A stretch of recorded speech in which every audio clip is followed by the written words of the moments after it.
so many times, but still here I am, Lord, because you keep on holding me. I know I'll make it through, for you are always there.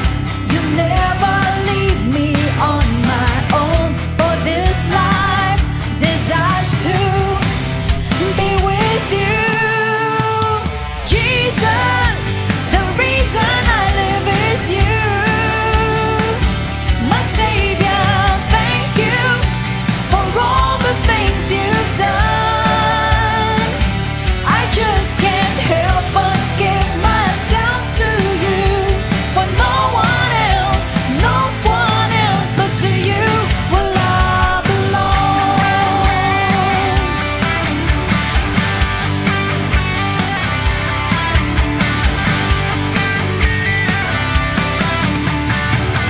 Come on, give it up for Jesus.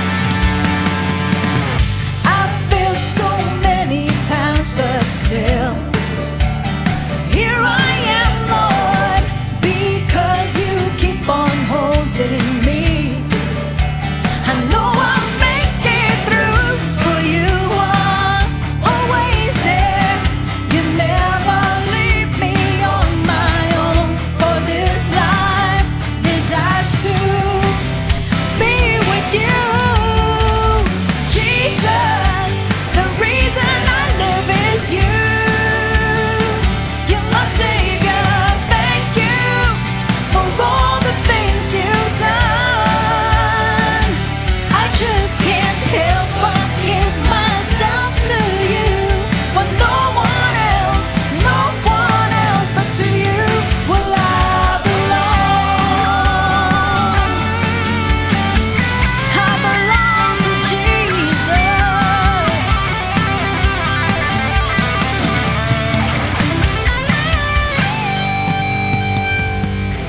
For you are always there. You never leave me on my own, for this life desires to be with you. Jesus, the reason I live is you. You're my Savior, thank you for all the things you've done.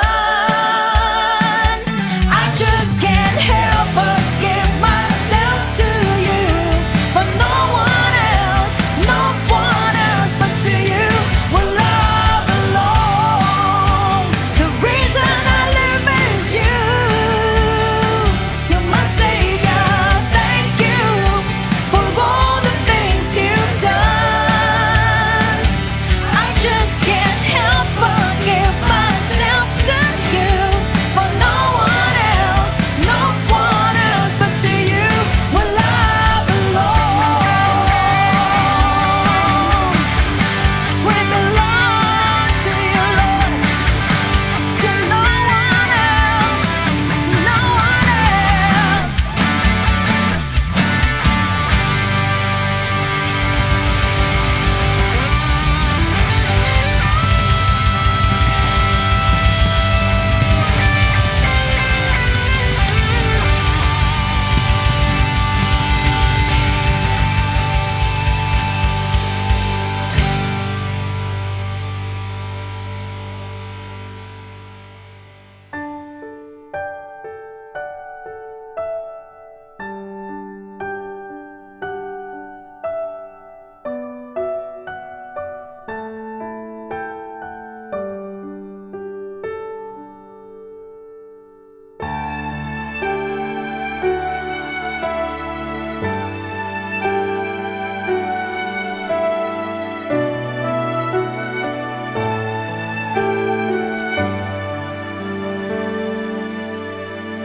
Narito, Panginoon, ang aking puso. Nais na umawit at magpuri, kusang dinudula ng aking isipan, nanggagaling sa puso, patuloy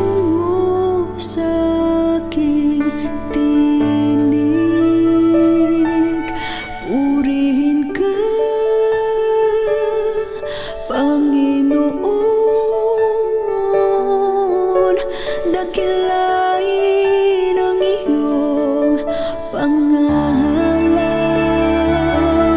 Itataas kita, ihahayag ang walang hanggang kabutihan.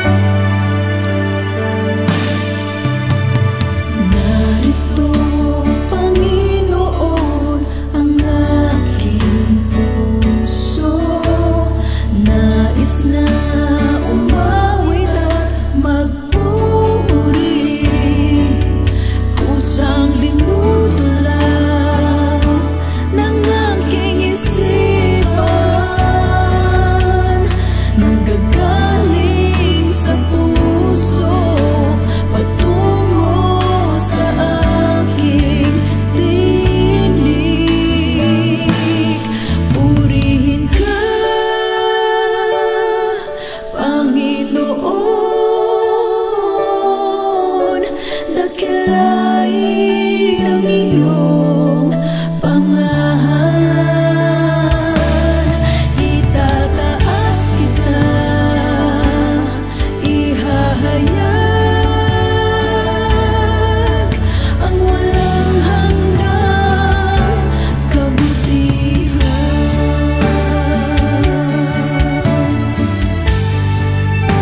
Kay buti mo, Jesus,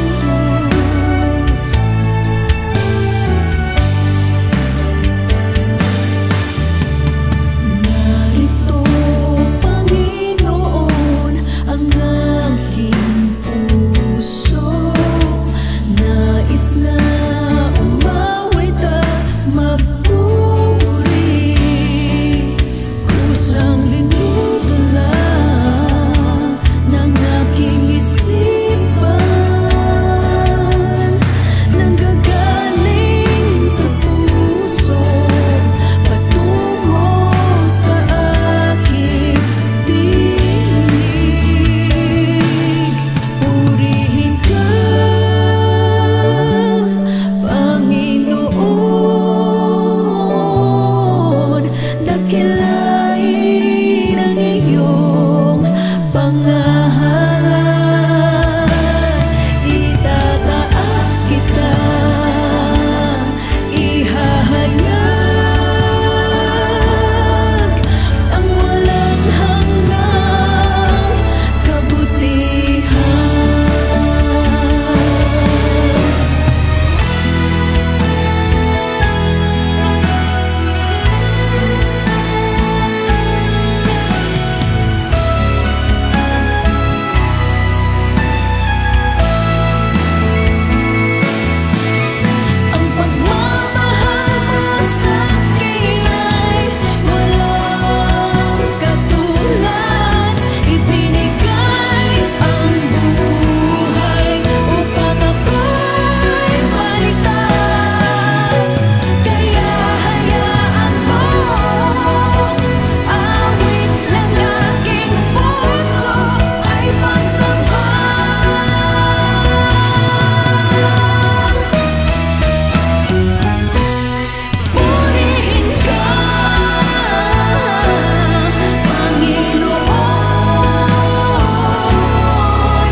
inaalala tayo ng ating Panginoon.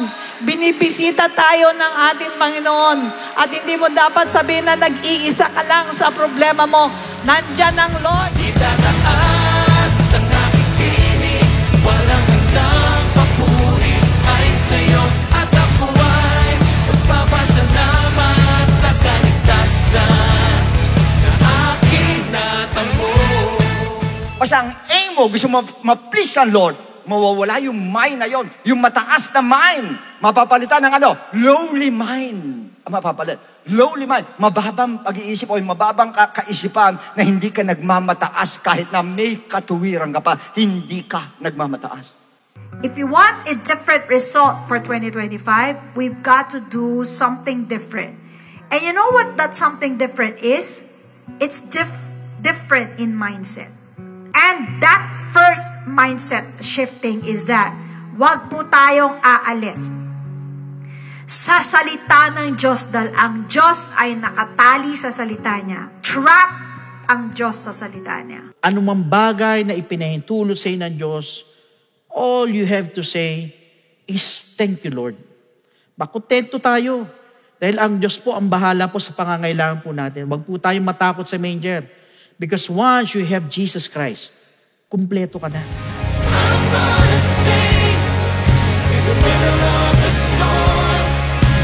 Louder and louder, you're gonna hear my praises roar. Up from the ashes, hope will arise. Death is defeated, the King is alive.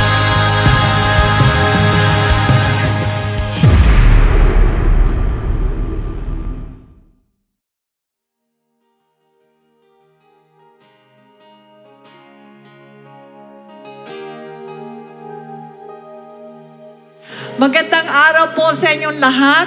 Kasama po ang mga veteran natin na nasa center stage at sa mga kapatiran natin nasa Luzon, Visayas, Mindanao at sa mga international extension churches natin. Ganon din po sa inyong lahat na nakatune in at makikisang maghandog sa ating Diyos na buhay para po sa pagsamba, pasasalamat at sa pagdinig sa kanyang dakilang kalooban. Welcome po sa Friends Again ng Jesus Christ. To God be the glory. Amen. Purihin po ang Panginoon. Pwede po ba kamustahin ninyo yung nasa likod at sabihin mong kamusta ka na? Isa pong kaaya-ayang tignan na tayo po ay nagkakasama lagi-lagi. At ang pinakamaganda po sa atin, taga Jesus Christ, to God be the glory, ay masasabi ko pong napakatalino at very flexible ang mga anak ng Diyos. Bakit ko sinabi? Kahit saan tayo magpunta, kahit saan tayo dalhin ng Lord, kahit saan ituro ng Panginoon yung lugar na pupuntahan natin, nandun tayo, nakakasunod tayo. Amen? At nawa, wala ni isa man sa atin ang maging unknowledgeable kung saan nandun ang gawain natin. Dapat talagang nakatune in tayo at matamang nakikinig sa bang ating gawain. Pero kayo po, pinupuri kong Panginoon dahil hangang-hanga po ako sa inyong pananampalataya. Amen? Alright, magbasa po na tayo ng Psalms 119 verses 9 to 12. How can a young man cleanse his way? By taking heed according to your word. With my whole heart, I have sought you. Oh, let me not wander from your commandment. Your word I have hidden in my heart, that I might not sin against you. Blessed are you, O Lord. Teach me your statutes. Di po ba napakagandang pakinggan ang salita ng Diyos? Napakaraming tao ang nagtatanong, paano ba ako makakalapit sa Panginoon? Paano ba ako magiging malinis sa kanila, sa atin, nung araw? Inisip natin, pag gumawa lang tayo ng mabuti, siguro kung mamamatay tayo, sa langit tayo dadali ng Lord. Siguro, pero hindi sigurado. Ang sabi sa binasa natin, yung mga tao na sinusunod ang salita ng Diyos. Ang tanong, paano mong susundin kung hindi ka nakikinig? Kaya tayong lahat ay napakapalad sapagkat tinawag tayo ng Diyos upang buksan ang ating isip, ang ating mata, ang ating tenga, upang maunawaan natin siya. Bakit ko sinabi? Hanggang ngayon, maraming tao ang nakikinig ng salita ng Diyos, pero hindi maunawaan. Kaya sabi mo sa katabi mong, mapalad tayo. Amen? At sa mga nakikinig, ang sabi, tinatago yan sa puso nila at pinamumuhay. Alright, yuko natin ang ating mga ulo. Let us pray. Dakilang Ama, maraming salamat po. Ang aming pagdalo sa gawain mo, hindi po sa amin. Alam namin na dahil sa Espiritu Santo mo na lumuklok sa amin, dahil sa mga salita mo na pinunla mo sa aming isip at puso, at binigyan mo kami, Panginoon, ng pusong masunurin na nandirito kami, Lord. Salamat sa pagkahirang mo sa amin. Dalangin namin, O Diyos, na kami po'y laging karapat-dapat maglingkod sa inyo. Ano man po ang mga nagawa naming mga pagkukulang, kahinaan, mga pagkakamali, o dili kaya mga kasalanan, ipatawad mo, Panginoon. Patuloy mo kaming linisin. Patuloy mo kaming gawing perfect katulad mo.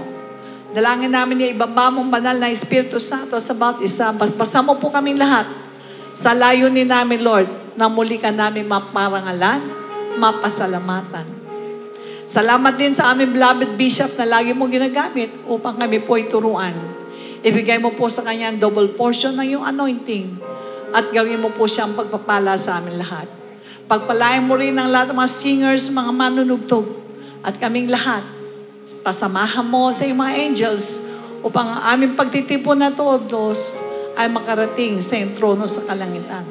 Sa iyo po lahat ang kapurihan sa pagtitiwalang panibagong kalakasan ang tatanggapin namin.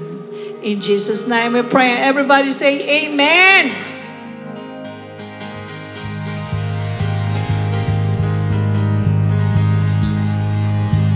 Salamat, Lord. Let's connect ourselves to our Lord Jesus.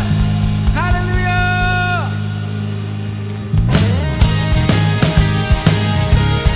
All we want, all we need is you, Lord.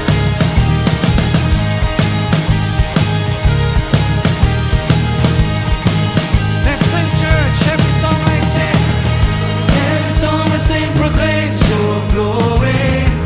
Every breath I take reflects your majesty. In your wings, so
magsisigawan kung gaano mo kami kamahal.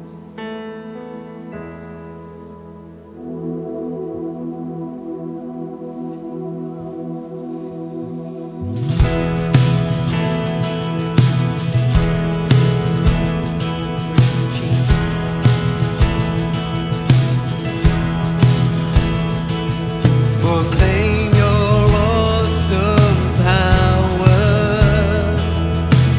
Tell of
Diyos na nasa langit, salamat po, Panginoon, sa araw na ito. At muli kami nagkasama-sama, Lord. Pampurihin ka, sambahin ka, Lord, at itaas ka, Panginoon. Bukod sa lahat, mag-aaral ng salita. Tulungan mo kami, turuan mo kami, Lord. At tulutan mo ikaw lamang, Panginoon ko.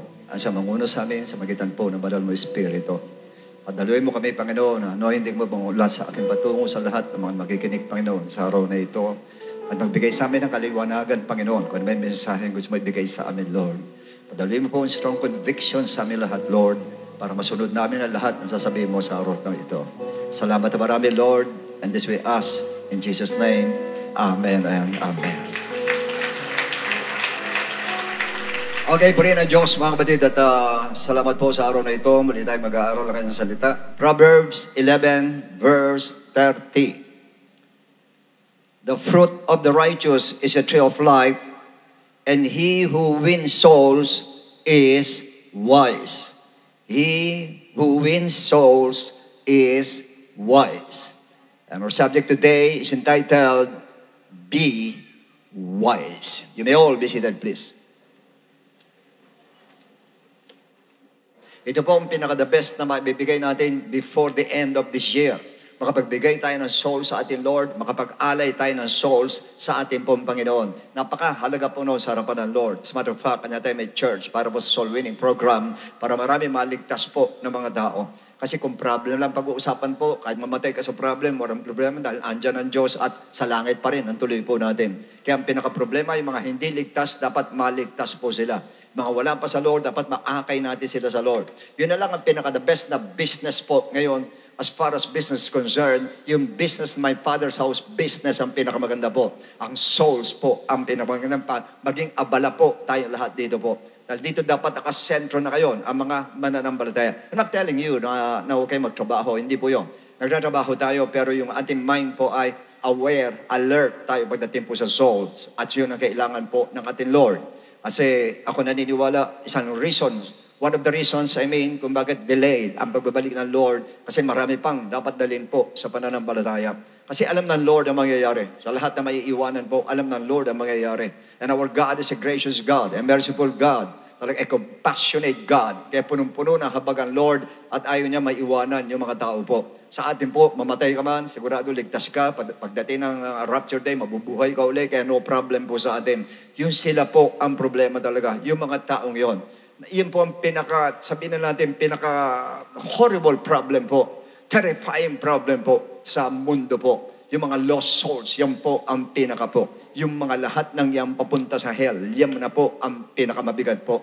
We are living in the last days or maybe last of the last days. Sa ngayon po, dapat po ang concentration po natin, hindi lang po doon sa ating pang-physical. It's more on spiritual. Dapat po tayo ngayon, more on spiritual. Kasi po sa spiritual po, at the end of the road, sa buhay natin, spiritual pa rin po. Lahat tayo mag-end up tayo po sa spiritual, hindi po sa physical. Hindi kasi sinasabi ko natin, intindihin yung physical natin. We have to work.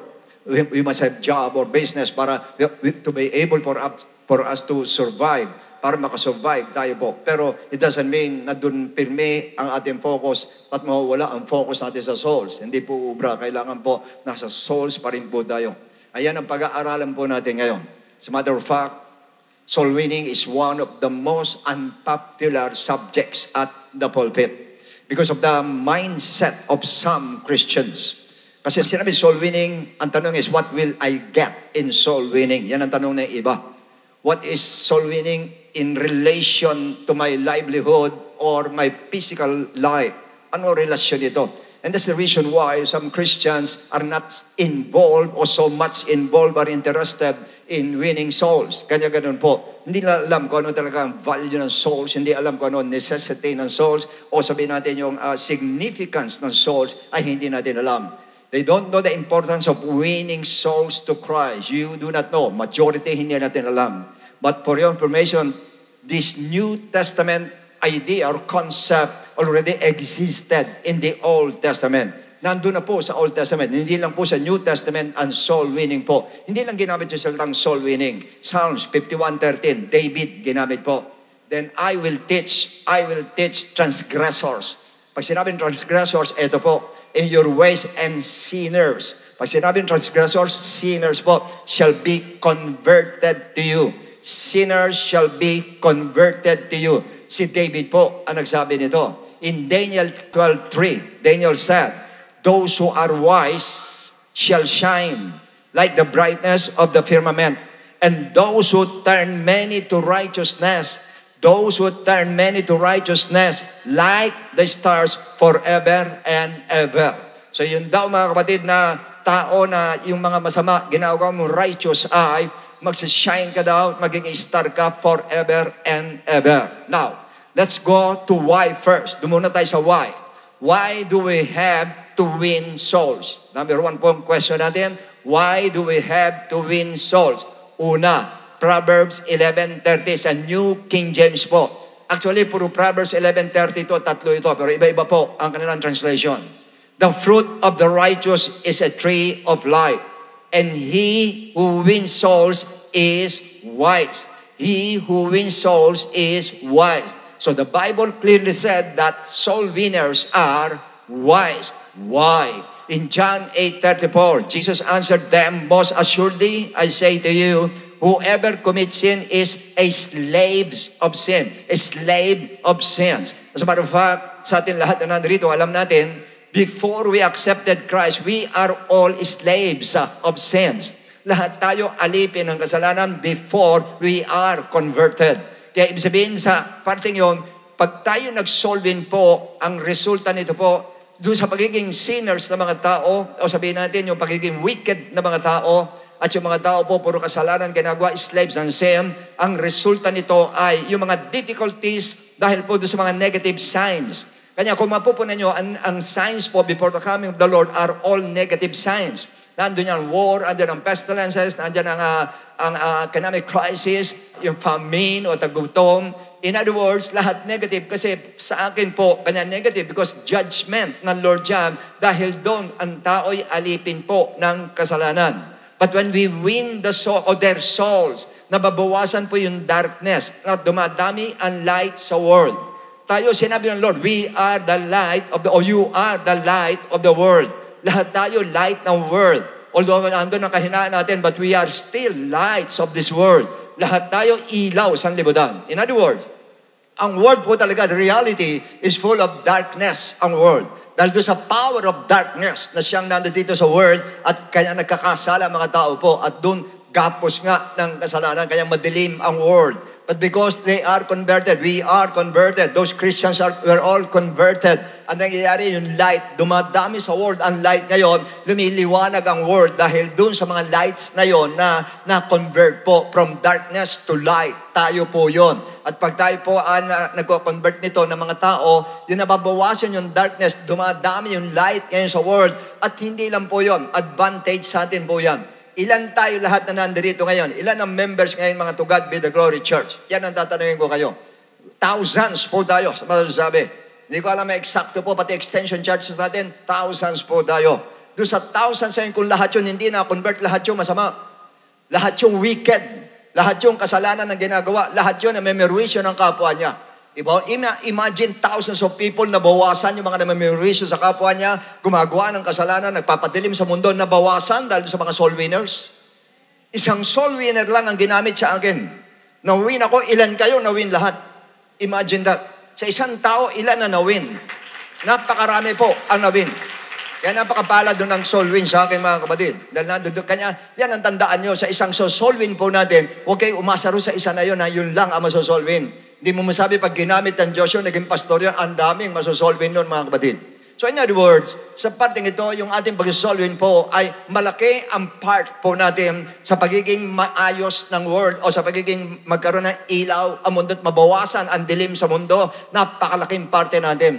At who knows, hindi natin alam. Yung mismong katabi mo, baka nung araw yan, kundi na-convert yan pala gagawa ng masama sa'yo. And na-convert, kaya hindi gumawa ng masama sa'yo. Hindi natin alam. Who knows? Only God knows. Kaya doon sa ginagawa natin yun, meron mga hidden na blessings na hindi natin alam. Mga hidden na benefits na hindi natin alam. Doon sa sinosolvin po natin na ang Diyos lang ang nakakaalam po. Alam natin na bawat kilos ng Lord may purpose ang Lord. And it's always good. Pag sinabing purpose of God, it is always good ang purpose ng ating Lord. Kanya yun sa atin po. And most importantly, pag sinabing soul winning, will make them free from slavery. Nakakalaya po sila magmula sa paggagapos sa kasalanan. Pangalawa, ito isang translation sa NASB. The fruit of the righteousness is a tree of life, and one who is wise gains soul. Kanina, win souls. Ngayon, gain souls. Ang sinabi naman dito po sa translation na ito. Now, the best thing that you can gain in this world is not money. Sa atin, money. Pero sa harapan ng Lord, it's not money, but souls. Why? Mark 8:36-37. For what shall it profit a man if he gains the whole world? You gains the whole world and loses. Nakita nyo, nandun yung gain, nandun yung loses. Pinag-compare ng Lord yung gaining and losing. Mas matindi po ang mawawala sa atin pag ang soul ang nawala po. Mawala man mga kapatid ang whole world sa iyo. Pero nandoon ang soul mo, ligtas ang souls mo, ay panalo ka pa rin. You still won. Ikaw pa rin ang nanalo. Panalo ka pa rin at hindi ka talo. But once na yung soul mo nawala at yung whole world, kahit nasa iyo, whole world, lahat ng kayamanan nasa iyo. Maraming ganyan. Sa bansa lang natin, gusto lahat ng lote sa kanya. Kumari sa kanya na Pilipinas, mga kapatid. Maraming ganyan. Pero hindi lang niya alam, what shall it profit a man? Makuha mo man ang buong Pilipinas kung mawawala ang soul mo. And basically, ang mga taong ganyan, lost ang soul nila. Talagang ang kaluluwa niyan ligaw. Kanya sila ganon. There's no satisfaction.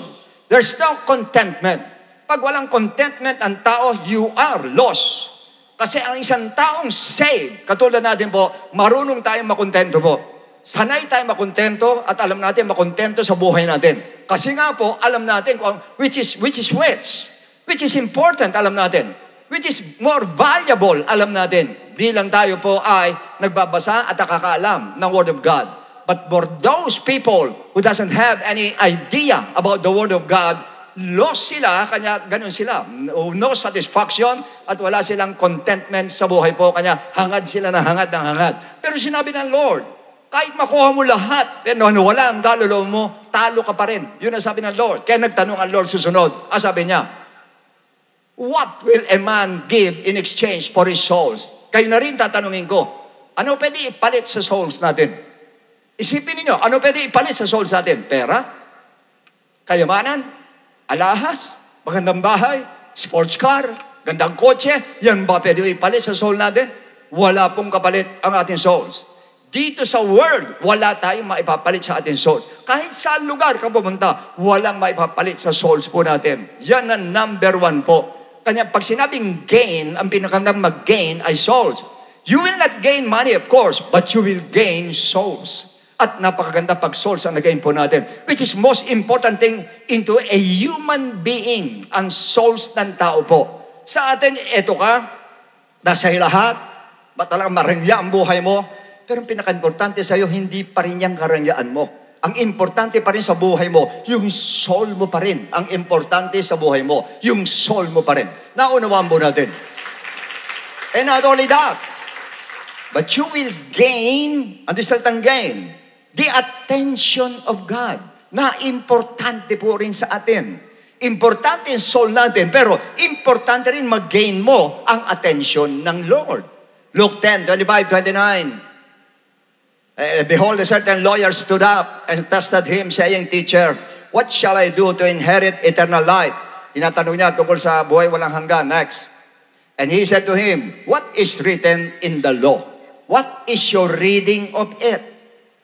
And he answered and said, you shall love the Lord your God with all your heart, with all your soul, with all your strength, with all your mind, and your neighbor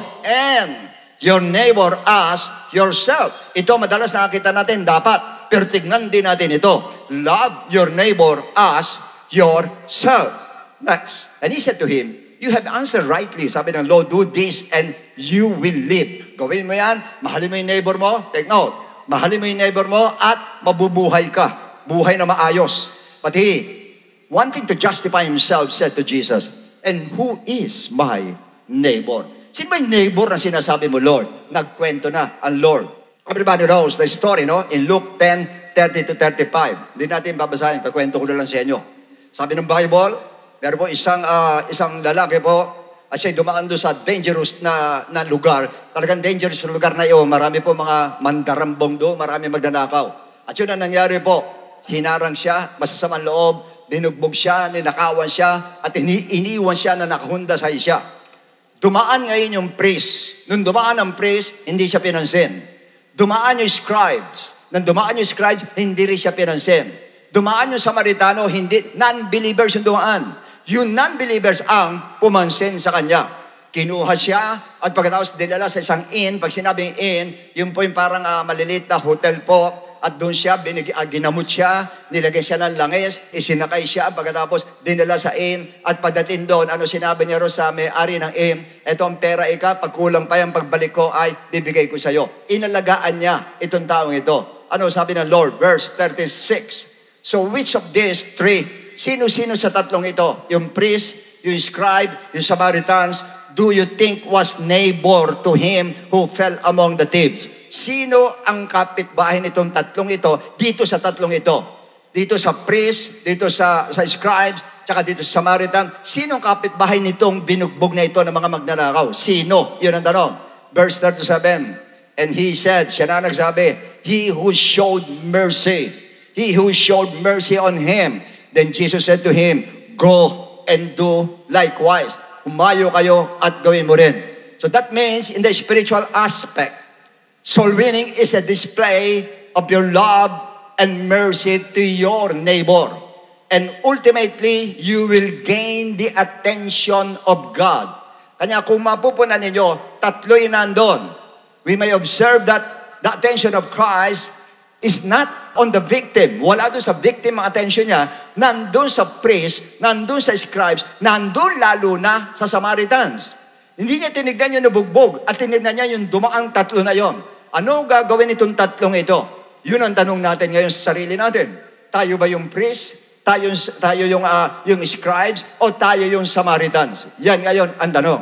And you can answer that, my friend. Ikaw mismo makaka-answer niyan. Yan ba, pag nakita kang souls, babaliwalain mo lang, gano'n na lang, daanan mo na lang, yan na to. And sometimes, nagagawa natin mismo sa loob ng bahay. Sa loob ng bahay, meron pa hindi converted talaga, hindi natin nasishare ng Word of God, hindi natin napapansin. Para tayong yung priest, para tayong yung scribes. Eh nakatingin ang Lord. Ang tinitignan niya, hindi yung ginulpi. Kawawa yung binugbog, pero hindi doon siya nakatingin. Nakatingin siya doon sa tatlo kung sino ang tutulong doon sa binugbog na yon. Doon nakatingin ang Lord. In other words, nung tinulungan ng Samaritan, nawala na atensyon niya doon sa mga scribes, ang atensyon niya napunta na ron sa Samaritan. So how I wish sana makuha natin ang atensyon ng Lord. And if you want to catch the attention of God, magkuha mo ang attention ng Lord. And you should. You should. And we must catch the attention of God, especially in prayer. Ang dami nagpe-pray every day. Billions of people are praying every day. Lahat yan nagpe-pray sa Lord. Sino nakakakuha ng atensyon ng Lord? That is a question ngayon. Sino nakakakatch ng atensyon ng Lord sa lahat ng billions na nagpe-pray na yan? Soul winner, lumilitaw. Ang nakakakuha ng atensyon ng Diyos pag nagpe-pray po yung lahat ng mga anak niya doon sa kanya every morning or any moment. Ang soul winner, ang lakas kumuha ng atensyon ng Diyos, ang soul winner po. Nakukuha po natin. O kaya dyan, yun ang mag-gain mo sa atin. Pinaka-the best na mag-gain mo. Bukod doon sa souls, nag-gain mo yung makuha mo ang atensyon ng ating Diyos. Pangatlo, Proverbs 11:30, NIV naman ito. The fruit of the righteous is a tree of life. Sa importance ito, Unang importance, win souls is wise. Second importance, you are wise if you gain souls. Pangatlo, ito na. And the one who is wise saves lives. Saves lives. The one who is wise saves souls. So save from what? Yan ang tanong ngayon. Revelation 20:14-15. And then death and Hades were cast into the lake of fire. This is the second death. Kasi sinasabing second death, ano yun? In the lake of fire. And anyone not found written in the book of life. Why? Bakit hindi napunta ang pangalan niya ron? Dalawa lang po yan. Na-sharean o hindi na-sharean, pero palagay ko lahat siya masasharean, kaya lang nireject nila yung pag-share ng gospel, kaya wala na tayong pananagutan doon. Was cast into the lake of fire. So in other words, dito po makikita natin kung gaano katindi po ang pagsusolve na ilan lahat Ilan lahat yung nababawas na nagmamarcha patungong impyerno araw-araw sa mga namamatay dahil sa pagsasolving po natin. Tayo lang lahat, ilan libo tayo naligtas na patungong nagmamarcha lahat patungong impyerno po. Aminin natin po yan, masakit pakinggan, pati kayo nanonood sa television. Pag wala ka kay Christ, mamarcha ka patungong impyerno po. Diretso po yung according to the Bible po, ayon sa Bible po, na talagang doon ang tuloy natin. Once you did not believe in Christ, once you do not believe in the Son of God, you are condemned. Pag sinabing condemned, ang condemnation is the second death, which is the lake of fire. If your name is not found in the book of life. Pag hindi nakita ang pangalan mo ron, dahil nagsasolving ka, hindi ka nagpasolving, sila na may kasalanan, hindi na tayo po, at impyerno ang tuloy nila. Pero sa bawat masosolving natin, ilan yung number, yung mga number ito na nasabihin natin dapat marcha patungong hell na nakukuha po natin, naaagaw po natin, at hindi nalilihis sila. Itong hell napapagano natin sila, o kung itong hell napapagano natin sila po, nalilid natin sila, nare-reroute po natin sila. Itong ruta nila, nagagawa natin dito ang ruta nila dahil sa soul winning na ginagawa po natin. Ganung katindi po. Ang wise po, nag-win ng souls dahil nag-gain siya ng souls. Yun ibig sabihin po. Isa naman ang wise ay nagsisave ng souls. Isa naman ay nag-win ng souls. Nag-win, nag-gain, nagsisave ng souls. Yun po ang soul winning, ang importansya ng soul winning. Now, pasok tayo sa how. The art of soul winning. The art of soul winning. Pito lahat ito. Hapyawan ka nila para tayo magtagal. Letter A, reach out purposely. Reach out purposely or intentionally. Abutin mo siya purposely. Talagang purpose mo, abutin mo siya. John 4:3-4. The best example, Jesus Christ. He left Judea and departed again to Galilee. But he needed to go through Samaria. Bakit kailangan siyang pumunta ng Samaria? Yung babae po, he needed. Kailangan pumunta ko doon. In other words, purposely, talagang pwede hindi siya dumaan doon, pero purposely dumaan siya ng Samaria dahil doon sa Samaritan woman na yon. Yun ang kanya sinadya niya talaga. Purposely nagpunta siya para doon lang sa babaeng yon. Maaring pwede siyang lumihis na mas malapit pa, lalakarin niya patungong Galilee, pero kahit yung malayo pa, purposely pinunta niya, intentionally pinuntahan niya yung babae.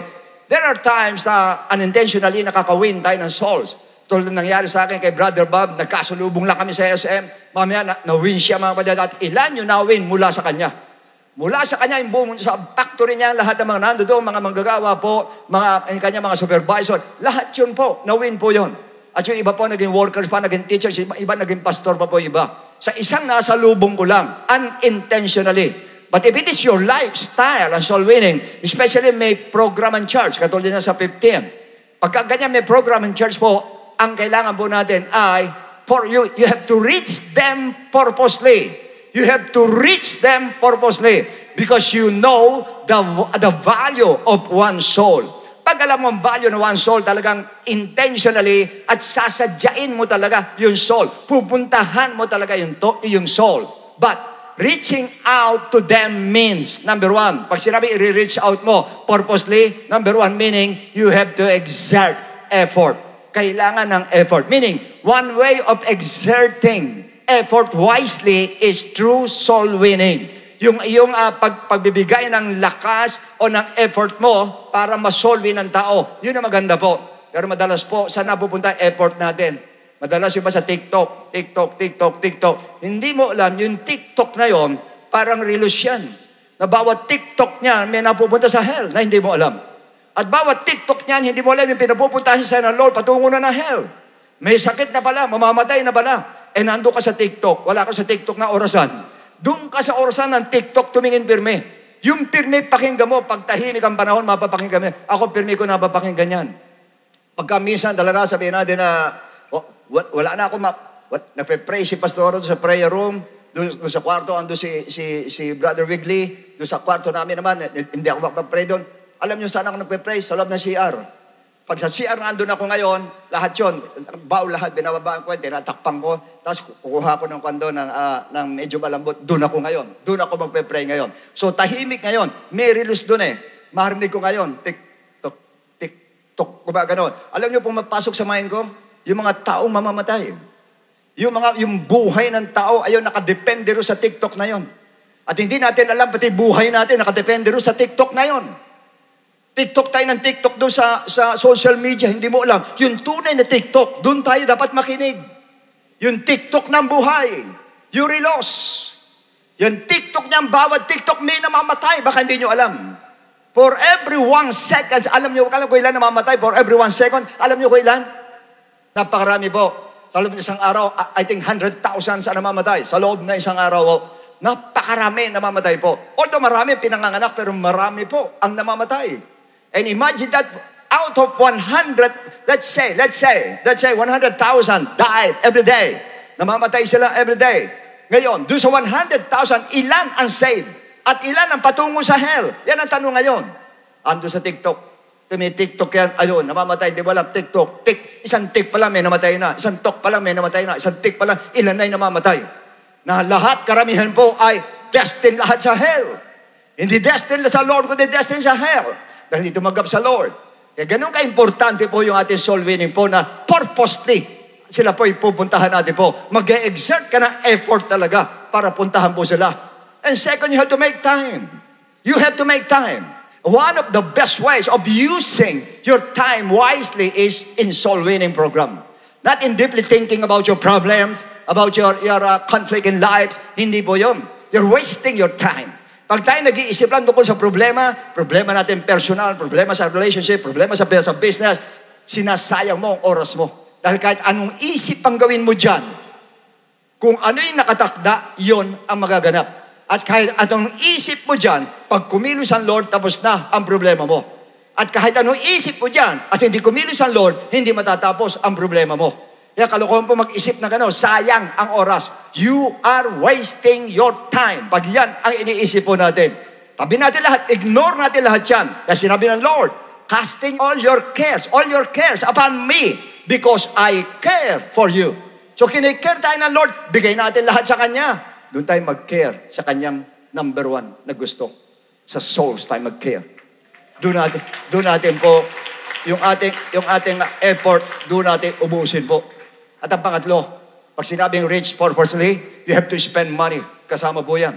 And one of the greatest ways of spending money is in soul winning program po. Pinaka-the best po yan.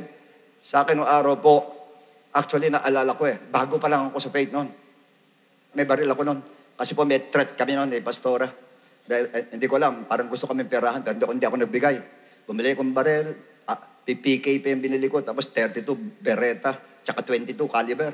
Tapos may 2 akong bodyguard. Ito yung papasok sila Pastor Lud, sa Grace sila, tsaka si Pastor Les. Sa Grace sila papasok. Para kami talagang nakaganon kami lahat. Kala mga NBA kami doon kasi ayoko magsumbong sa pulis. Baka mamaya lalong tutuhanin Dahil huwag daw magsumbong sa pulis Pero pinabantayan ko, hindi ako nagbigay talaga. Sa awa ng Lord, wala naman. Nung ma-convert ako ngayon, 3 baril binenta ko po. Pagkatapos ko ibenta, meron kaming krusada nung araw. Nag-crusade kami sila Pastor Galimi po, nag-crusade sa kalye. Hindi pa ako nagpe-preach noon. Binenta ko, binigay ko sa kanila. Ako, eto Pastor, uli mo, gamitin mo sana. Pinantayo nila na entablado. Noon pa, bago pa lang ako, binenta ko, binigay ko yung pera para sa soul winning program nila. Yun ibig sabihin na sometimes sana nag-iisip tayo ng ganon. May mga bagay sabihin natin na talaga hindi naman dapat gambling, hindi naman dapat iba sa inyo, online gambling, alam ko, meron sa inyo. Ganyan. Huwag niyo sayangan ang pera niyo sa gambling. You're wasting your time and you're wasting your money. Ang kailangan i-invest mo sa Lord lahat. Yung iba naman po mga kapatid, may drugs sa drugs nag-i-invest, iba sa womanizing lalo na, iba sa mga expensive car talaga, natabi natin na talaga mamahalin talaga sobra. Hindi ko sinasabi masama, pero siguro mas maganda. Kasi hindi ko rin alam pag 3, 5 kotse mo, 6 ang kotse mo, paano mo gagamitin lahat yun, 2 lang yung paa mo. So ibig sabihin, hindi ka naman pwede magmaneho ng kaganon 2 para sa 2 kotse. Hindi mo rin magagamit Sa akin nga ito, ang sasakyan ko, 2 lang Isa lang yung nagamit ko Kaya ibig sabihin, dahil gusto mo lang mapunta sa lugar na gusto mong puntahan, okay na yun. Ngayon, kung mayroon mahilig ka sa kotse, okay naman yun, walang problema. Pero siguro magkaroon ng 3, 4, okay na yun. 4 kasi collection mo, 4, 5 kotse, maganda na. Pero hindi rin masyadong mamahalin po. Kasi ang pera po, hindi sa tinitignan ng Lord yung paano ka gumasos para mapagkatiwalaan ka ng pera ng ating Lord. Ulitin ko ha, walang masama sa collection ng car. Walang masama po. Okay lang po yun. Pero yung mga iba po 10 eh. Alam ko, ito si Tanggol. Ang daming kotse nito, alam ko eh. Iba klase mga kotse nito. Nakikita ko mismo sa palabas eh. Nanonood ka niyan, Bishop? Hindi, misa kasi wala tayong magawa. Alam mo na, nanonood na tayo. Wala tayong magawa eh. Siyempre, naglilibang-libang din naman tayo. Kasi natutuwa ako. Kasi yung taong yan, hindi mamatay-matay. Doon ako natutuwa. Huwag din pinahalo na ng pala sa mukha. In-spray ng pasing. Tama talaga. Buhay pa rin. Grabe ka, gano'n pa rin. Grabe, bilib ako dito. Pagkatindi ng power nito. Kaya ibig sabihin, kahit yung gano'n, alam mo, binobola ka, nalilibang ka naman, madali sabi. Ang daming kotse, ang gaganda ng mga kotse. Alam ko karamihan ng kanya eh. Kaya naisip ko, magagamit ba niya lahat ito? Tsaka mamahal. Sobrang mamahal. Ay, minsan naisip ko, mabihira, sana ito nilagay na lang sa soul winning niya. Yung iba. Ako yung iba sana nilagay na lang sa soul winning niya. Yun ang nasa mind ko mga kapatid. Tapos yung iba naman, nag-i-invest sa alahas naman. Wala namang masama. Nag-invest ka ng alahas kasi talagang kanya, investment talaga. Kung meron kang surplus money, invest mo talaga dyan. Pwede. Pero mag-invest ka rin dito sa soul winning. Invest ka. Huwag tayong mag-aksaya minsan ng pera po sa mga ibang bagay na hindi naman dapat po. Ulitin ko ha, hindi masama lahat yan. Ako meron collection ng sapatos eh. Kaya lang, bigay lang sa akin lahat. Lahat yun, kasi may nagbibigay sa akin. Yearly, isa nagbibigay sa akin, yearly. Isa nagbibigay sa akin every 2 years. Kaya dumami yung sapatos ko. Dami, rubber shoes lahat. Kasi naglalaro pa akong basketball noon. Ang problema, na magkaroon ng pandemic, ayun. 2 taon yata, hindi ko naisuot eh. 3 taon. Nagkasakit pa ako, lalo hindi ko na naisuot. Yung misa, sinuot ko, dahil mag-walking ako.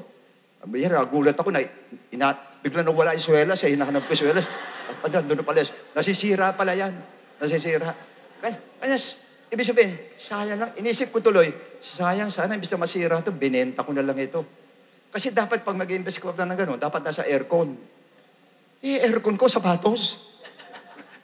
Kung mayaman ako, pwede siguro. Pwede kung sobra pera ko, aircon ko siya. Pero kung hindi ka naman mayaman gano'n, ako na mag-aircon, imbis na siya. Ganyan ibig sabihin, kung ito ulitin ko ulit, kung sobra pera mo, okay, aircon mo, walang problema. Aso mo, hindi aircon eh. Credit card. Ingat kayo sa credit card. Kasi minsan natutuwa tayo, swipe. Ayun, swipe ka na swipe. Pagdating ng dulo, kita mo, ang haba ng utang mo na, hindi mo na mabayaran ngayon. Yun na sinasabi ko eh. Ang bilis mga utang talaga, isang swipe mo, may utang ka na agad eh. Hindi mo alam kada, bulsa yun, bulsa yun. Yun ang ibig sabihin nun. Ingat kayo, tinuturuan tayo ng Lord. So, imbis na doon tayo mapunta tayo sa soul winning. Balik tayo sa soul winning ulit. Pangalawa, dyan tayo don't waste your money. Pwede, ulitin ko walang problema sa mag-collection ka, walang problema sa kung ano man ang gusto mong bilhin, walang problema. Pero huwag mong pababayaan ang soul winning program. Now, ang pangalawa natin, unconditional situation. Sabihin, no matter what. Unconditional situation. Ano ibig sabihin nun? Verse 6. Ano sabi ng Bible? Now, Jacob's well was there. Jesus therefore being wearied. Pagod na pagod siya, pagal siya. From his journey, sat thus by the well. It was about the 6th hour. That means Jesus Christ was weary. He was hungry. He was exhausted. And yet, hindi niya binigyan ng pagkakataon yung tiyan niya. Yung soul, yung babae po, yung soul niya, dun pa rin po siya. Why? Yan ang tanong. And yet, he ignored because his hunger is for the souls. Ando ng gutom niya. Yung physical strength niya from souls. Yung kanyang rest in winning souls. Yun ang kanyang pahinga, nagso-soul winning siya. Yung kanyang lakas na gagaling sa souls. Yung hunger niya sa souls pa rin. Puro souls ang nasa heart ng ating Lord. Ganun po siya. And since we have Christ, nasa atin yung Christ, dapat ang hunger mo nandyan din. Dapat ang strength mo nandyan din. Honestly, ako pagka nagkakasolvin, lumalakas ako. Physically, lumalakas ako. Spiritually, lumalakas po ako. Wasa nakakapagdala ako ng souls. Noon lang po last natin na businessman's fellowship po. Talagang na gano'n kami. Ako, pastora, ati tayo. Naghati isang table kami. Dumating lahat. 1 table po, 10 yata yung dumating. Tuwan-tuwa ako. At nakita ko tumanggap lahat yung 10 mga kapatid. Kaya andun yung joy pagka ganun. Yung strength mo nando doon. Pagka may soul sa dumarating po. Yun po ang isang kwento na kahit ano ang nadadama mo. Kahit anong sitwasyon mo, sabi, sige pa rin, soul pa rin ang uunahin po natin. Hindi nyo pwede i-set aside. Hindi pwede ipagpaliban ang kaligtasan. Ang sabi ng Book of Romans, now is the day of salvation. Now. Kaya ang salvation, mga taong yan nasa labas na hindi pa ligtas, ang salvation nila is now. Kaya lahat na nanonood dyan sa center stage, nandiyan kayo, may mga dumadaan dyan, alam ko. Ikaw na dumadaan ka, yan ang sinasabi ng Lord sa iyo. Kanya ka dumaan dyan dahil ang Lord ay tinawag ka para makinig ka na salita ng Lord. At now, ang salvation mo. Ngayon, ang salvation mo. Pinasasabi ng Lord sa iyo. So yung po sa atin po, hindi pwede pagpaliban po, hindi pwede, dahil sa nararamdaman natin, sa kondisyon natin, hindi pwede po. Nakita nyo nga yung isang brother natin, inatake sa puso, inatake na, nagsishare pa doon sa ospital. Ako, nung magkasakit sa ospital, nagsishare pa rin ako. Kahit anong sitwasyon, talaga unconditional na sitwasyon dyan. Kahit anong sitwasyon, share ka pa rin ng gospel, hata ka pa rin, invite ka pa rin. Yun ang soul winner po. Pangatlo, break the barrier. Break the barrier. Verse 7 and 9. And a woman of Samaria came to draw water, and Jesus said to her, give me a drink. Next. And for his disciples had gone away into the city to buy food. And then the woman of Samaria said to him, how is it that you, being a Jew, ask a drink from me, a Samaritan woman? For Jews have no dealings with Samaritans. May barrier po. Merong hadlang sa kanila. Ang mga Hudyo hindi nakipag-usap sa Samaritan at talaga meron silang discrimination po. Pag sinabi pong discrimination, ang mga Hudyo para mataas ang kanila sarili nila, anak sila ng Diyos, yung mga Samaritano po, mga Gentiles, mababa ang tingin nila. And yet, hindi pinibayaan ng Lord. The Lord Jesus Christ broke the barrier and He talked to her. Dinali niya yung barrier. Talagang hindi pwede makapag-usap pag isang Hudyo nakipag-usap sa Samaritan, hindi ubra, pero binali ng ating Lord. For the sake of soul, binabali po ang barrier po. Sa atin po, whoever and whatever he is or she is, ay kailangan po, sharean po natin. Minsan sa opisina, pag boss, manager, natatakot tayo sharean. Barrier yan, wag, tanggalin ninyo. Usapin nyo, sharean ninyo, kahit yung manager. Kahit sino pa siya, sharean ninyo. Sharean natin. Sa akin po nangyari yan. Tinakot ako mga kapatid. Patas akong takotin, dadalhin daw sa pinakabataas. Sa office, alam niyo na kung ano office yan, mahilig sa ganyan. Sabi ko sa kanya, mas maganda, dalhin mo ko sa pinakabataas. Dinala ko sa pinakataas doon sa sangay na yon. The highest po yun. Kinausap ko siya. Sinabi ko, hindi, bayad po ako. Ayan, tapos sinisingil pa ako. Alam niyo nangyari? Yung sumisita sa akin, itinapon ng Lord sa Bisaya. Ako hindi ako nagbayad. Sineran ko po mga kapatid, yung highest na sinasabi niya. Kaya ibig sabihin, walang barrier po dyan. Kahit sino pa yan, sharean po natin. Yung kapatid natin, isang magbubuko. Magbubuko ha. Alam niyo, sinolve niya. Grabe, ang dami medalya, ang dami mga awards. Talagang professional, talagang marunong na tao. Ang nagsolin, magbubuko Hindi pinag-uusapan yung katayuan mo. Dahil kung sa harapan ng Diyos, mas mataas ka sa Kanya dahil hindi pa siya saved. Ito pa yung tatandaan po. Tayo po, yung value natin, napakatindi po. Pag saved ka, napakatindi ng value mo sa harapan ng Lord. Imagine you are a child of God, the Creator of the heavens and the earth. Anak ka noon, imagine that.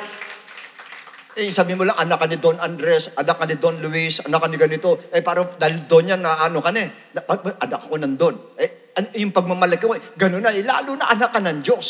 Kaya mas mataas tayo dyan.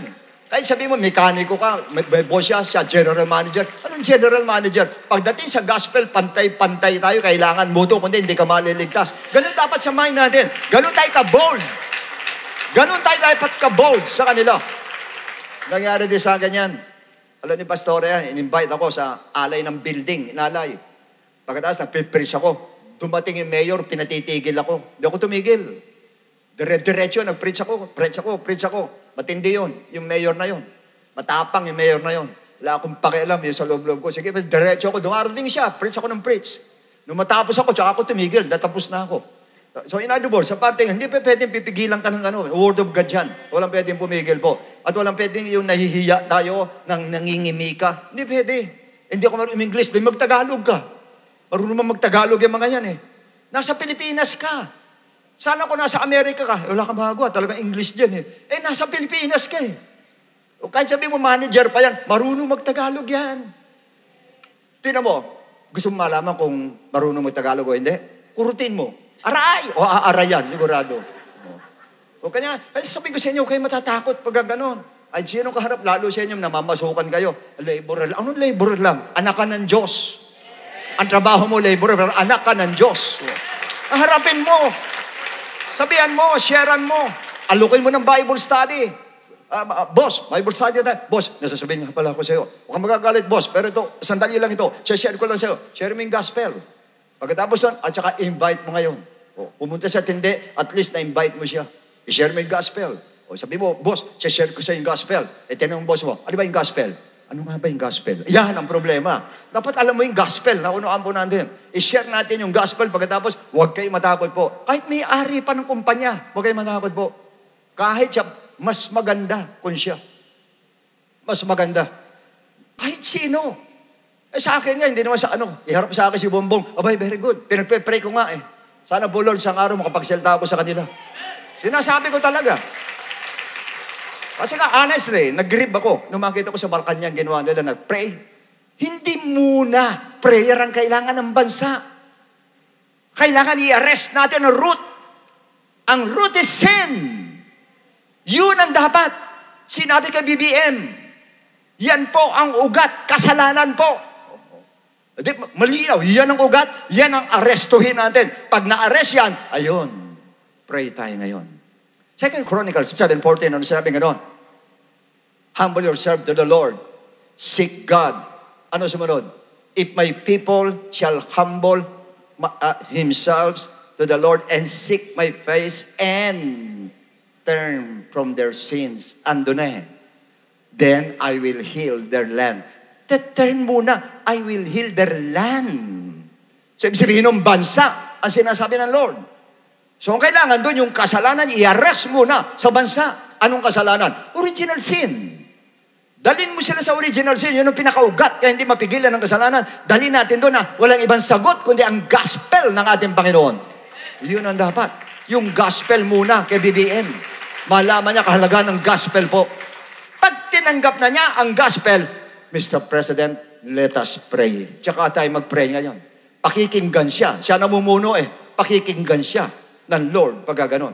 Dahil tinalikuran niya ang kasalanan, nagsisi siya, at nag-repent siya. Kaya pag-pray niya ngayon, tinanggap niya si Lord, tinanggap niya ang gospel, pag-pray niya, then I will hear you. Pakikinggan na siya ng ating Lord. Pangapat, bring the soul from physical to spiritual realm. Ito sinasabi ko sa inyo, pag-aralan niyo maigi, kasi i-apply niyo po ito. Bring the souls from physical to spiritual. Verse 7, ano pinag-uusapan? And the woman of Samaria came to draw water. Jesus said to her, give me a drink. Literal, physical. Yung tubig talaga. Bigyan mo ako na maiinom. Next. And Jesus answered and said to her, if you knew the gift of God, sabay cambio na siya ngayon. Pagdating sa verse 10, kumambio na siya, gift of God, at living water na ang sinasabi niya. So nag-start siya sa physical, tsaka siya tumakbo na spiritual ngayon. Doon siya ngayon. Sumagot yung babae. And the woman said to him, Sir, you have nothing to draw with. The well is deep, and where then do you get that living water? Nasa literal pa rin yung babae. Take note, ha? Nasa literal ang Lord, sa physical, tubig, dinala niya sa spiritual. Sumagot yung babae ngayon, hindi siya naintindihan. Doon pa rin siya sa literal, sa physical pa rin siya. Next, verse 13. Jesus answered and said to her, whoever drinks of this water will thirst again. Oh. Next. And then the woman said to him, ibig sabihin, nandun siya sa spiritual, yung babae sumagot sa literal, pero hindi siya umalis doon sa spiritual. Nag-stick na siya ron. Tapos siya sa literal, doon siya sa spiritual. Nag-stick siya ngayon. Sumagot ulit yung babae and said to him, Sir, give me this water that I may not thirst, nor come to her to draw. Literal pa rin siya. Nandun pa rin siya. But, despite this woman being misunderstood, yung sinabi ng Lord, the Lord Jesus Christ did not hesitate to bring her into the spiritual realm. Doon pa rin niya sa spiritual din nila. He stick to his purpose. Doon siya sa purpose siya, sa spiritual siya, to win or to save that person. Doon pa rin siya. So, ibig sabihin noon, pag nag-share po kayo, umumpisa muna kayo sa physical, sa literal. Pagkatapos sa kanyo dalhin sa spiritual ngayon. Kahit niya hindi niya maintindihan o sa niya dinadala, i-mystic kayo sa spiritual po, maintindihan niya. Ngayon, sumunod, ano nangyari? Nung makita niya, hindi maintindihan, umapproach siya ngayon.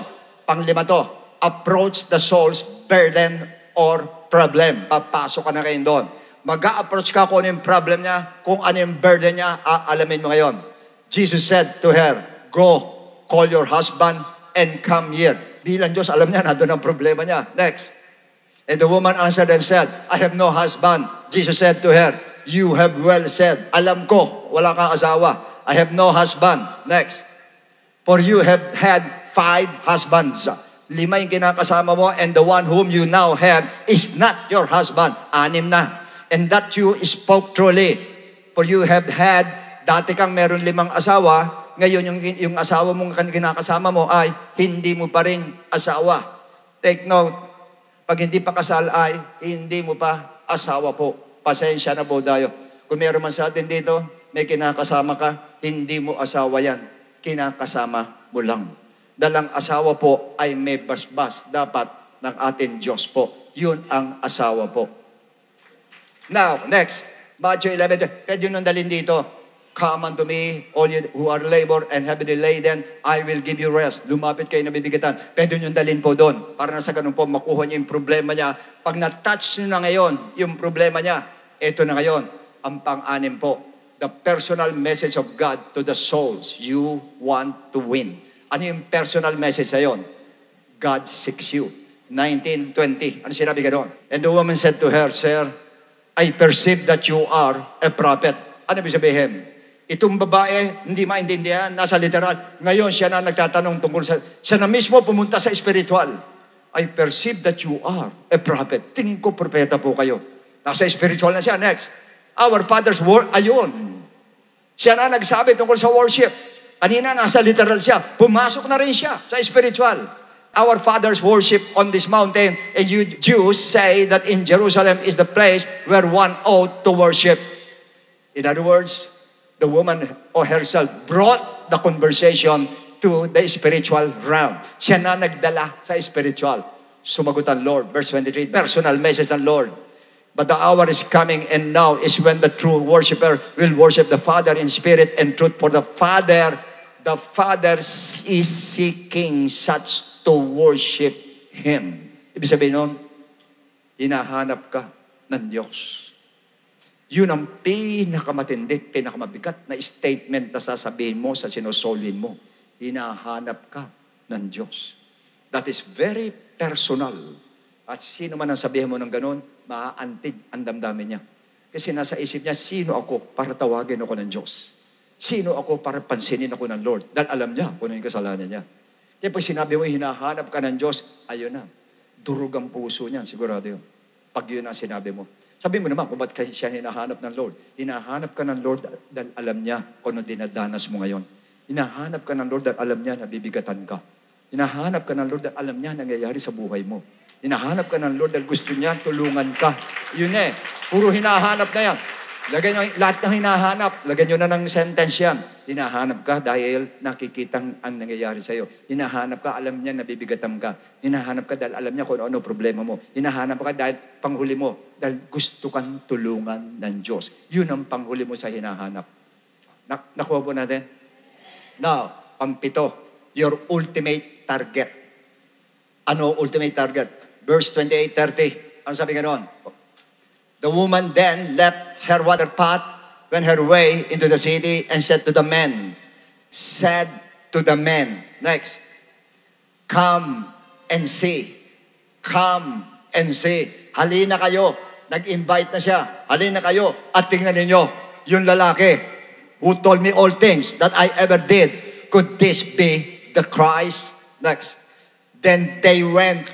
Sumunod sila. Pumunta sila. They went out of the city and came to Jesus Christ. Lumapit sila kay Jesus Christ. Meaning, the Lord Jesus Christ's target was not only the woman, but also the people behind that woman. Ang target niya hindi lang yung babae, kundi yung mga kaluluwang nasa likod ng babaeng yan. Nakukuha niya, ibig sabihin. Verse 39, ano result? And many of the Samaritans of that city believed in Him. Ang daming naniwala. Why? Because of the word of the woman who testified. In other words, yung mismong sinosolin pa lang niya ay ginawa na niyang witness. Ibig sabihin, pag yung sinasabi mo doon sa tao, tumagos doon sa puso ng tao, pamamalita niya yan. Siya na mismo, pamamalita niya. Siya mismo magyayaya ng iba. Para sa ganun, dalhin din sa paanan ng ating Lord. Naunawaan ba natin? Now, because of the word of the woman who testified, naniwala sila. Unang paniniwala. Paniniwala sa sinabi ng babae nag-testify sa kanila. And he told me all that I ever did. Next. So when the Samaritans had come to him, na lumapit na, they urged him to stay with them, and he stayed there 2 days. 2 araw ba siya? Next.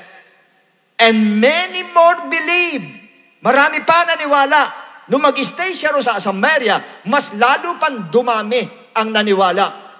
Saan nagumpisa? Sa isang babae lang nagumpisa. Tapos many men. Kasama women doon sigurado. Pagkatapos po ng many men and more. Hindi more, many more believe. Marami pa ang naniwala. Why? Because of his, capital letter, hindi na her, his own word. Ano sabihin no? Next. Then they said to the woman, sinabi nila sa babae ng mga na-convert, now we believe, not because of what you said.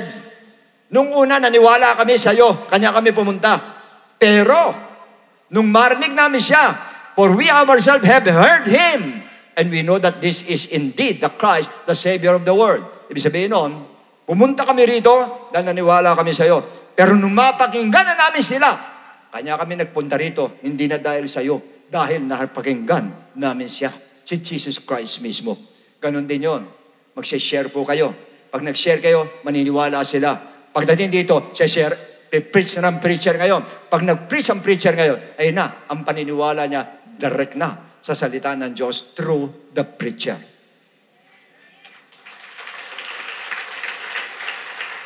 Ito po, summary, art of soul winning. Number 1, reach out purposely.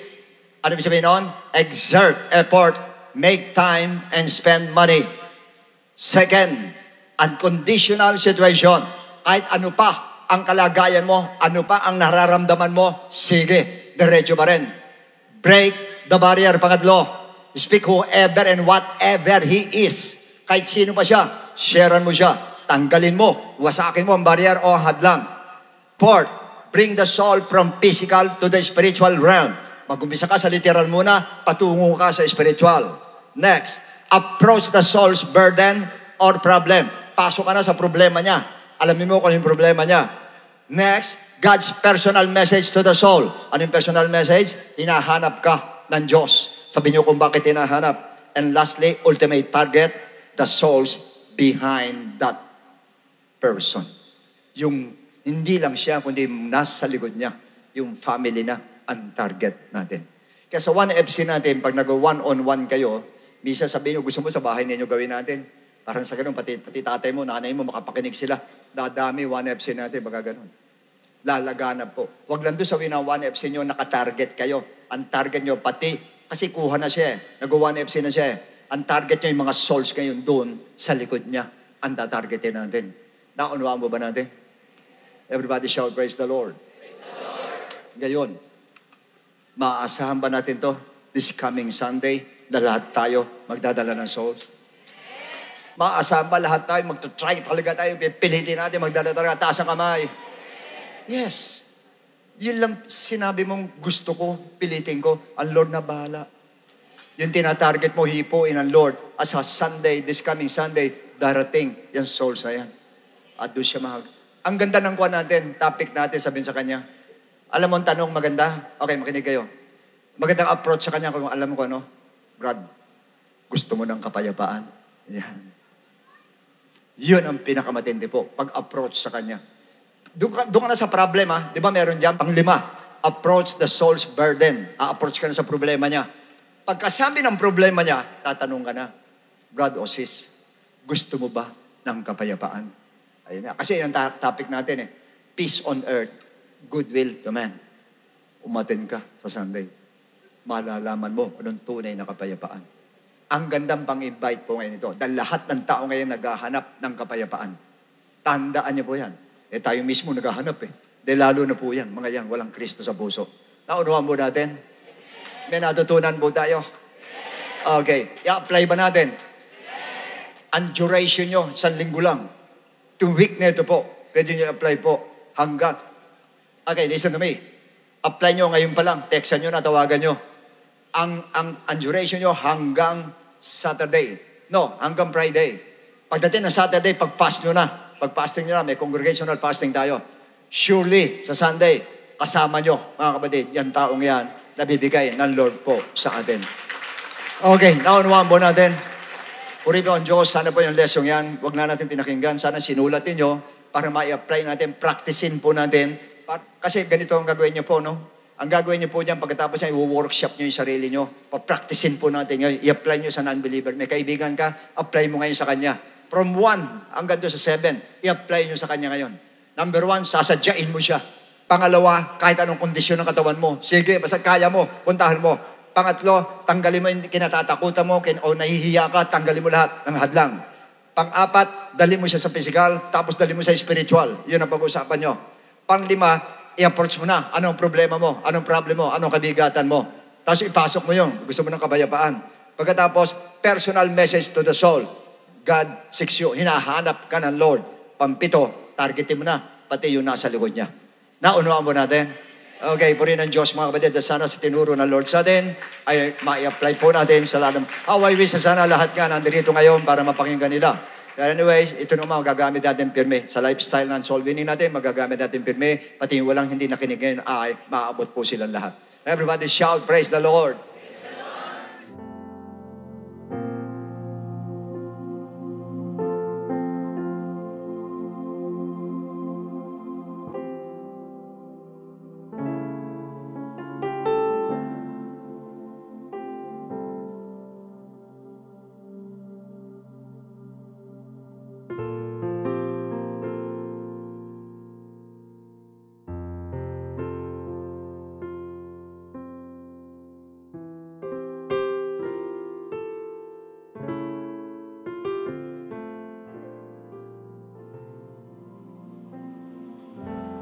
Praise the Lord. Maraming salamat po sa ating Panginoon. Dahil muli, tinuruan na naman po tayo po na tungkol po sa soul winning. Amen po ba? Masasaya po ba lahat?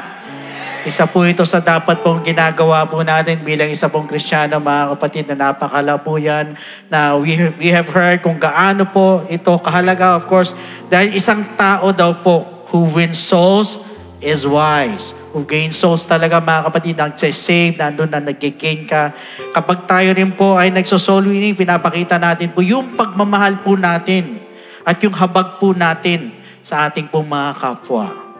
Moreover, sa pamamagitan po ng soul winning ay nakukuha po natin yung attention po ng ating Panginoon. Kaya all the more na dapat tayong gawin natin itong lifestyle, mga kapatid. Kaya lang po sa paano pong paraan, i-apply po natin yung pong art of soul winning. Tinuruan po tayo ng ating pong beloved Bishop, which is to exert effort. Of course, nandun po talaga yan. Kailangan nag-e-effort po tayo. Maglaan po talaga tayo ng panahon. Kahit pati pera, bulsa po natin.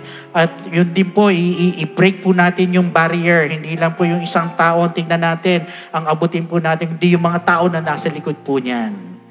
Meanwhile naman po, sa lahat ng ating po mga first-time guests and visitors, this is such a special day para sa aming lahat, para sa inyo pong lahat, para makasama po namin ngayong araw na ito upang maihayag po namin sa inyo ang magandang balita.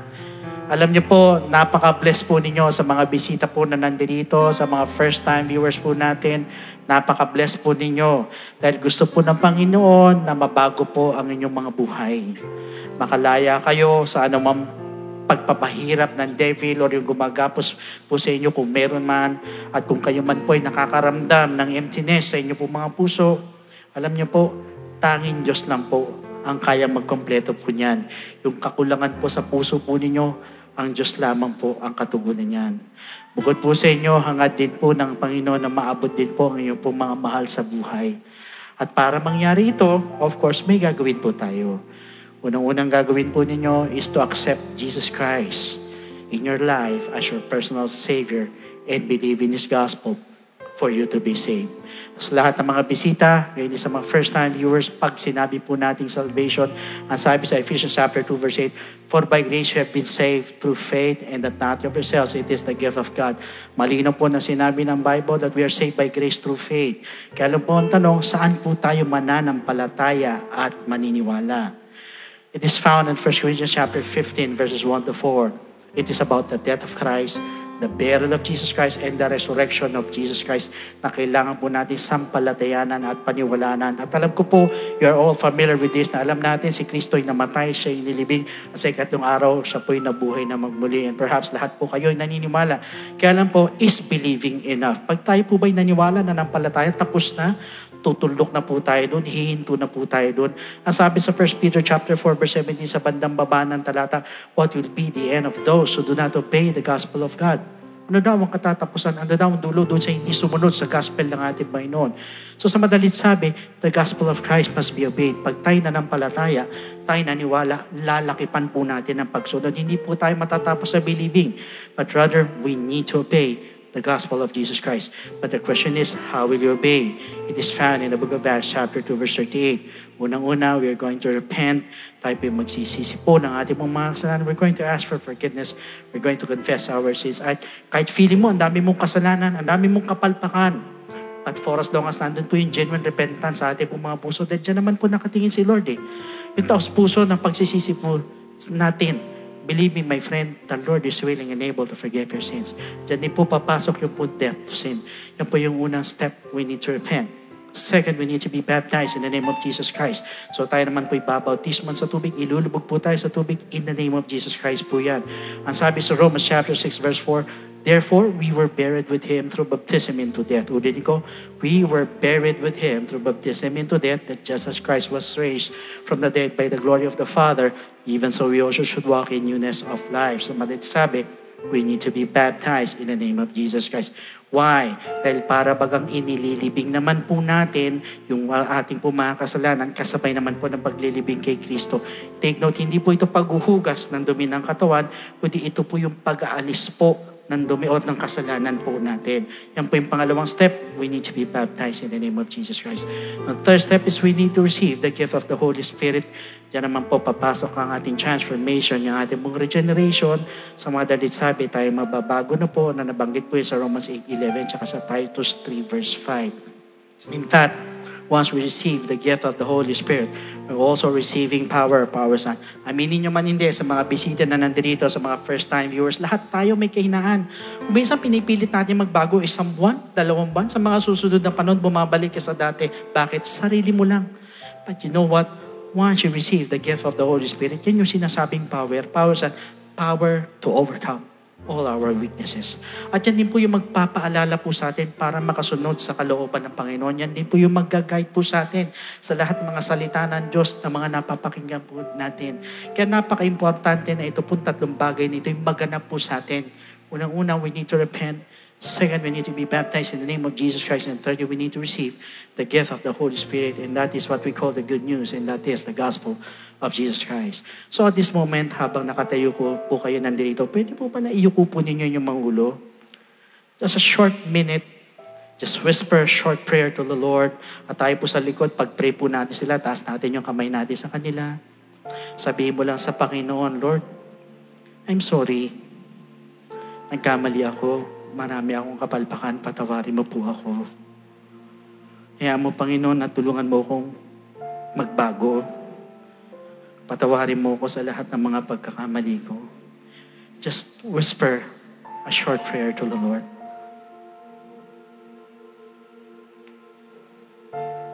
Sabihin mo sa Kanya yung laman ng puso mo.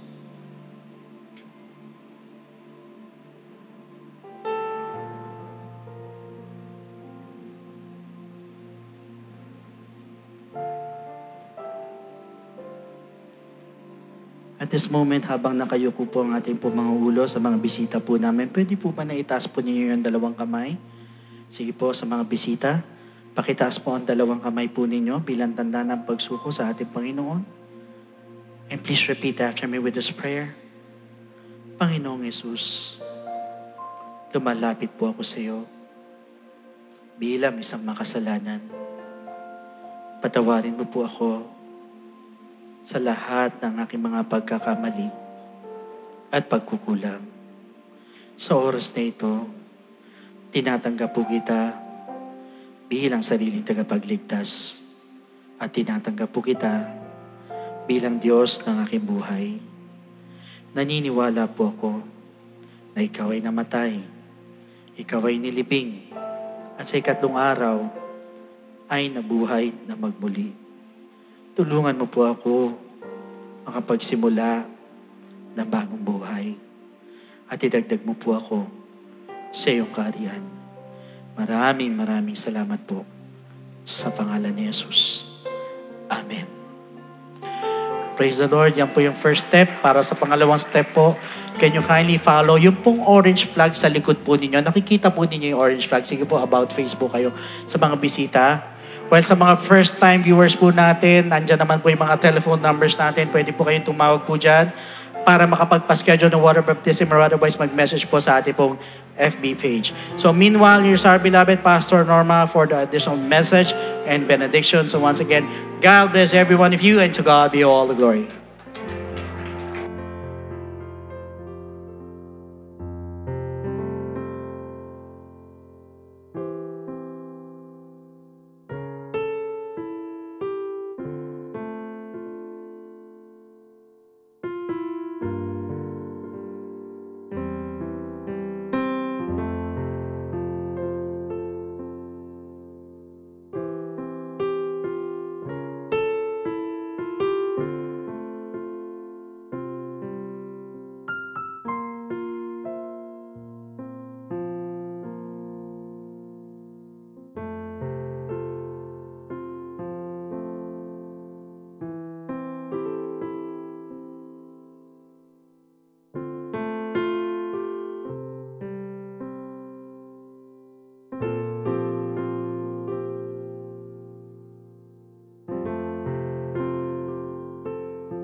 Amen. Praise God. Thank you, Pastor Lord, sa mensahe ng kaligtasan at sa pagpapatanggap sa mga bisita natin. At tayo po'y pinagpala ng Lord sapagkat yun po ang layunin ng Lord para po sa ating lahat na makapagdala po ng souls.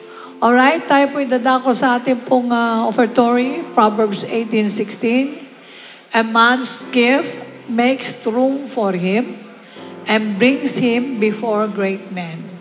Ito po'y tinuturo po ng Proverbs. Ang sabi, kapag ang isang tao ay may gift, may regalo, gumagawa daw po ito ng daan para sa kanya. At nagdadala daw po sa kanya sa mga great men. Kung ito po ang turo, what more na tayo po ay magbibigay ng gift sa ating Panginoon na siyang magdadala sa atin sa harapan ng Diyos. Kaya ito po ay isang sikreto na mga tao na kung saan po ay talagang nananagana sa buhay. Sapagkat yung mga great men ay kanila po nakakarap. Ngayon po ay oras at panahon para tayo po ay magbigay ng ating gifts sa ating Lord, mga tithes and offering natin. For complete details about online giving, please refer to the ways and means dyan po sa ating ABP. Maraming salamat din po sa mga kapatiran walang sawang sumusuporta sa ating pong mga gawain. And to all workers, our Servants Force Workers Thanksgiving Night is on December 17, Tuesday, 7 p.m. here at the Star Mall EDSA Show Trade Hall. Our church center has opened its doors for a Christmas ukay-ukay and garage sale.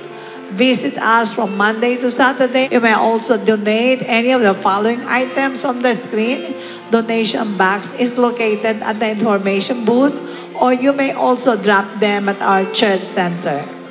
We also have Pasko sa atin shirts on sale at the church kiosk. Get your own for only 250 pesos for adult size and 180 pesos for kids size. Alright po, purihin po ang Panginoon. Tumayo po tayong lahat. Sabi mo nga sa katabi mo, I'm blessed. Pinagpala tayo ng Lord sapagkat kaalaman po ito kung paano po tayo magdadala ng souls sapagkat one who wins souls is wise. Iuko natin maulo, let us pray. Dakilang Ama, maraming salamat po. Alam po namin na hindi mo po kami titinawag upang iligtas lang. Hindi mo kami tinawag upang pagpalain lang. Kundi tinawag mo kami para tumulong kami na mapalaganap namin ang iyong banal na salita. Ngunit alam mo na nahihirapan kami magdala ng souls. Kulang kami ng mga technicalities. Sa ngayon po, maraming salamat sa aming beloved Bishop. Nagturo siya sa amin kung paano namin talaga reach out purposely ang mga tao na to na prospect namin. At kahit anong kondisyon, meron siya, meron kami, hindi kami dapat na magpadala dito. Kundi i-break down namin ang mga barriers na ito. At yung mga pangangailangan, Panginoon nila, ay amin pong damahin. Kailangan maparating namin sa kanila ang burden namin sa kaluluwa nila. At yung personal na mensahe ng Diyos sa kanila. Sapagat alam namin, Lord, na sila'y tinawag mo upang iligtas din. Iunat mo ang iyong mapagpalang kamay sa inyong mga anak, Lord. Igawad mo ang iyong basbas mula ulo hanggang talampakan. Ibigay mo ang katalinuhan, Panginoon, sa pagdadala ng souls. Ibigay mo ang katalinuhan sa paglutas sa mga problema. Bigyan niyo po sila ng mga taong tutulong sa kanila upang mapagtagumpayan nila ang mga problema ang kinakaharap nila. Huwag mo pabayaan na mawalan sila ng pag-asa. Bagkos, O Diyos, puspusin mo sila ng mga tao na makatutulong po sa kanila. Physically, huwag mo silang pahintulot, Panginoon, sa masakit, lalong-lalo na sa mga deadly diseases. Coveran mo sila, Panginoon, ng iyong Santong Espiritu, ng iyong banal na dugo, Panginoon. Ganon din po, O Diyos, sa kanila pong financial blessing. Ibuhos mo masagana ang pagpapala nang sa ganong wala pong maghikahos sa inyong mga anak at mabayaran ang lahat ng mga obligasyones po sa kanilang tahanan at sa mga pangangailangan nila. Bigyan mo na abundansyang buhay ang mga anak mo sapagkat yan ay naayon po sa iyong mga pangako sa amin.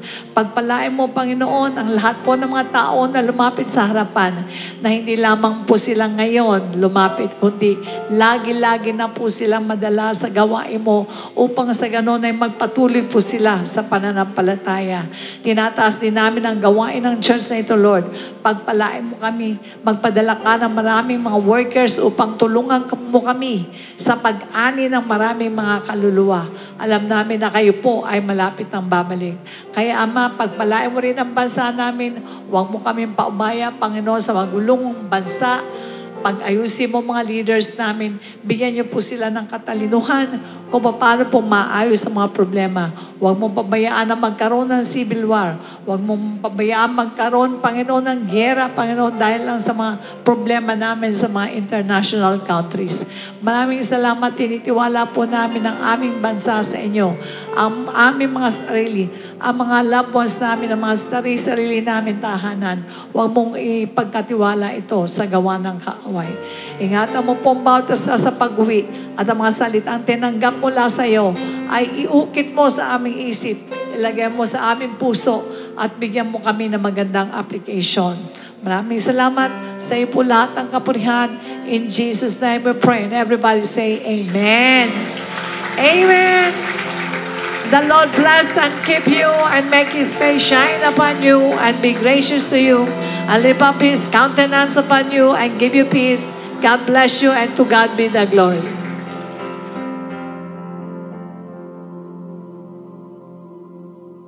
A blessed day to all brethren. Let us pay attention to these important reminders. For online giving and Bible study offerings, you may refer to the details on the screen.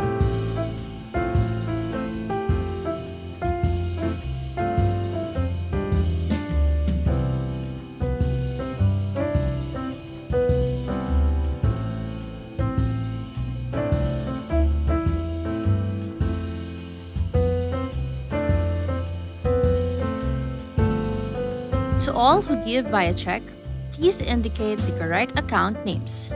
checks payable to Project G Code, account name is Project G-Code Ministry. For checks payable to tithes, account name is Jesus Christ to God Be the Glory Church International Incorporated. Kung nais niyo pong magpa-schedule ng baptism or one-on-one counseling, you can call us via the contact numbers flash on the screen o mag-send ng message sa ating Facebook page. To all brethren with maintenance medications, our Bethesdan team is providing free medicines. To avail, you may visit the Bethesdan area at the lobby with your prescription. Support our church and our mission. We are delighted to share these church updates. To all main church Servants Force workers, let's end this year with a heart of gratitude as we come together for our Thanksgiving night on December 17, Tuesday, 7 p.m. at Star Mall at sa Shaw Trade Hall. Calling all brethren in La Union, our very own Gehenna movie will be shown at JNV Hotel and Resort, Sevilla, San Fernando City, La Union. This is happening on December 20, Friday at 5:30 p.m. Ticket price is 200 pesos. You may coordinate with our Extension Church Services Department for more details. Let's gather as one to celebrate Pasko sa atin on December 22, Sunday, 9 a.m. at Cuneta Astrodome. Please bring 300 peso worth of groceries to share with our brethren in need. We will be also having a toy drive for kids in church. You may donate toys at the boxes placed at the information booth or at the church center. Get ready for our Salu-Salubong 2025 on December 29, Sunday, 9 a.m. at Cuneta Astrodome. An exciting activity awaits us. Trumpets will be available for sale at the church kiosk. Let's not miss the first Sunday of 2025 as we will be having a communion service on January 5, 9 a.m. at Cuneta Astrodome. A candle lighting activity is also set to happen, and candles will be on sale at the church kiosks. Our church center's Christmas Ukay-Ukay and garage sale is extended until December 18. Visit us and get the best items on sale.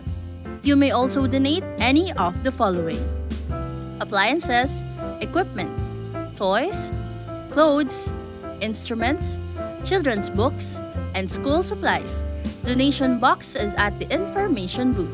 You may also drop them at our church center. This fundraising event is for the benefit of Project G Code. We have exciting church merchandise for sale. Get your own gospel bag tag for only 60 pesos. Pasko sa atin shirts for only 250 pesos for adult size and 180 pesos for kid size. Visit the church kiosk to purchase. Meanwhile, for those who still want to avail anniversary merchandise, pre-order can be made at the church kiosk as well. Catch IDO4 songs on Shuffle TV. Tune in at A to Z Channel 11, weekdays at 5 a.m. and weekends at 6 a.m. Also on Light TV Channel 33 every Monday, Wednesday and Friday at 12 noon, and weekends at 6 p.m. Good news! This is your chance to join the Servants Force, calling all those with God-given gift and skills. We are looking for passionate individuals who will be part of worship team, cat prod, and service operations ministries. Meanwhile, for worship team, we need vocals and band such as electric or acoustic guitarist, bassist, keyboardist, and drummer. For cat prod, we need new addition to the C-Cube, video team, multimedia and graphic services team, audio and tech support. The service operations is also in need of Bethesdan, Gideon, and comrades. Those who want to join must have completed one of C-Books 1 and 2 as a basic requirement. Scan the QR code or fill out the ministry form found on our website or at the information area every Sunday. The Servants Force Department will get in touch with you after successfully submitting the form. Sign up now. IDO4 Music is now available on Spotify, Apple Music, Deezer, Amazon Music, and other digital platforms. Use IDO4 songs on Facebook, Instagram, and TikTok. Our very own calling card and sticker are available for purchase. We encourage you to visit our church kiosk located at the entrance to purchase. To order, you can also contact us via our Facebook page or the numbers flashed on the screen.